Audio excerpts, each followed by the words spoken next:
17 বছরে আপনারা ঘুমটা দিয়ে দিয়ে আপনাদের কার্যালয়ের সামনে বসেছিলেন। অতীত থেকে শিক্ষা নিলে আপনারা বুঝবেন বাংলাদেশের জমিনে কোনো সরকারই আপনার ফ্যাসিবাদ হয়ে থাকতে পারে নাই। ভোট কে কোথায় দিবে সেটা বড় বিষয় না, গণভোটটা আমার লাগবে। কারণ হচ্ছে কি, যে সংশোধনগুলো জুলাই সনদে দেওয়া হয়েছে সেগুলো আমাদের সকলের জন্য শুভকামনা হিসেবে আসছে। গতকালকে একটা ঘটনা দেখলাম, সংসদ ভবনে 20 থেকে 25 জন নেওয়া হয়েছে, যাদের মধ্যে একজন যিনি বক্তৃতা দিয়েছেন ইমন সাহেব, উনি আমরা যখন 17 তারিখে সংসদ সিগনেচার করা হয় সেদিন হচ্ছে গিয়ে একটু ঝামেলা হয়। তিনি কিন্তু এখানে আমাদেরকে বলতেছিল বাইরে দাঁড়িয়ে দিয়ে, মিডিয়াগুলোতে এগুলো আছে, আপনারা চাইলে আমি দেখাইতে পারি, যে আমাদেরকে ভিতরে ঢুকতে হবে, গন্ডগোল করার জন্য আমাদেরকে মারা হচ্ছে, আমাদের ভাইদেরকে মারা হচ্ছে। তো আমি এখানে উপস্থিত ছিলাম এবং মিডিয়াও তো আমি এই জিনিসটা দেখলাম যে এটা কাভার করা হয়েছে। তো ওই লোক যে লোক বলতেছে যে আমাদের ভিতরে যেতে হবে গন্ডগোল করার জন্য, সে লোককে আপনি দাওয়াত দিলেন, জনাব তারেক রহমান আপনি দাওয়াত দিলেন, দাওয়াত দিয়ে সে বললো কিছু কিছু ব্যক্তিদের জন্য, কিছু কিছু জুলাই যোদ্ধাদের জন্য এই নাশকতা তৈরি হচ্ছে। আমরা কি কিছু কিছু ব্যক্তি? আমাদের যে 14,000 আহত আছে, আমাদের যে শ্রদ্ধেয় শহীদ পরিবার আছে, আমরা কি কিছু কিছু ব্যক্তি এখানে? আমরা তো কিছু কিছু ব্যক্তি না। আপনি দাওয়াত দিলেন ওই 25 জনকে, যারা আমার কাছে মনে হয় তারা দলীয়করণ করে, আর কোনো কিছুই না। তা না হলে আমাদের 25,000 আমার 14,000 আছে, তাদের সবাইকে না দাওয়াত দিতেন, সবাইকে দক্ষিণ প্লাজার সামনে বসায় বলতেন যে বসেন, আপনাদের সাথে মত বিনিময় করি আমি। তাহলে তো আমি বুঝতাম যে আমি যে গণভোটটা দিয়েছি, আমি যে আমার ভোটের অধিকার পেয়েছি, এটা মানে বাস্তবায়ন হয়েছে। আজকে আপনারা তালবাহানা করতেছেন গণভোট নিয়ে, জুলাই সনদ নিয়ে। আমি কিভাবে ভাববো যে এই ডিসেন্ট যদি এটা যদি বাস্তবায়িত না হয়, পরবর্তীতে আপনারা আমাকে মনে রাখবেন।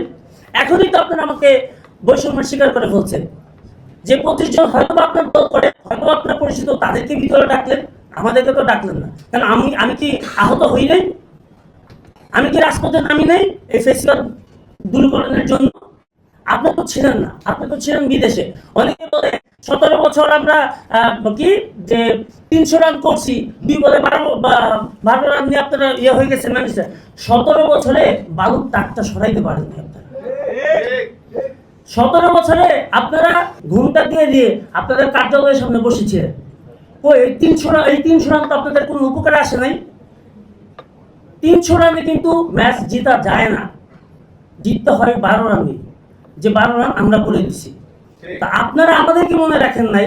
আপনারা এখন বলতেছেন জুলাই সনদ আমরা আমাদের মতো করে পরিবর্তন করব, আর হচ্ছে আপনারা বসে বসে দেখেন।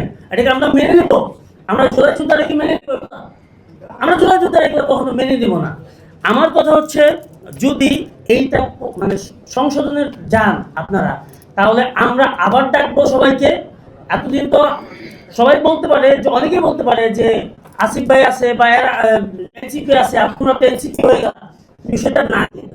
আজকে যদি আমরা এনসিপি হইতাম তাহলে এতগুলো সংগঠন একসাথে বসতাম না। আমরা বসছি আমাদের ন্যায্য অধিকারের জন্য, আমরা বসছি আমাদের দেশ সংস্কারের জন্য। আমি বলতে চাই, আমি ব্যক্তিগতভাবে বলবো যে আমি একজন জুলাই যোদ্ধা। আমি যদি ডাক দিই, আমার ডাকে আরো 100 জুলাই যোদ্ধা আমার সাথে আসবে, এবং তারা তাদের রাইটস জানে যে জুলাই সনদ তাদের জন্য কতটুকু জরুরি। আপনারা একটা জিনিস লক্ষ্য করবেন, দেখলাম যে ফেস্টিভ্যালে কিছু ব্যক্তিদেরকে আপনার জামিন দেওয়া হয়েছে। জামিন দেওয়া মানে কি? শ্বশুরবাড়িতে পাঠানো না? শ্বশুরবাড়িতে পাঠাচ্ছেন, ওনারা বুদ্ধি করবে নিজের মতো করে, আর আমাদেরকে একজন একজন করে ধরে ধরে মারবে। এই জন্য কি আমরা আপনাদেরকে বসাইছি বা আমরা রক্ত দিয়েছি? আমাদের জুলাই শহীদরা কি রক্ত দিয়েছে?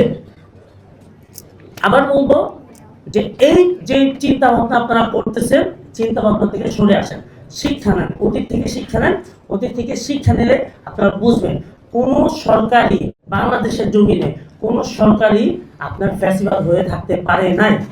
আমরা যখন আওয়ামী লীগ নিষিদ্ধের জন্য কথা বলেছিলাম, তখন আমরা কি করেছি, বা আমাদের হাসনাত আব্দুল্লাহ ভাই, নাহিদ ভাই, ওনারা কি করেছে সবারই নিশ্চয়ই মনে আছে। যমুনায় ঘেরাও ছিল, যমুনায় বসেছিল। আমার কাছে এখন মনে হয় এইটা বাস্তবায়নের জন্য আমরা দুজনের কাছে যেতে পারি। একজন সে হচ্ছে তারেক রহমানের বাসার সামনে, আরেকজন হচ্ছিল গিয়ে রাষ্ট্রের বিচারের প্রতি, যাকে আমরা বিচারপতি বলি, তার সামনে। তার এখানে গিয়ে আমরা বসতে পারি, যতক্ষণ না পর্যন্ত আমাদের এইটা পূরণ না হচ্ছে ততক্ষণ পর্যন্ত আমরা থাকতে পারি।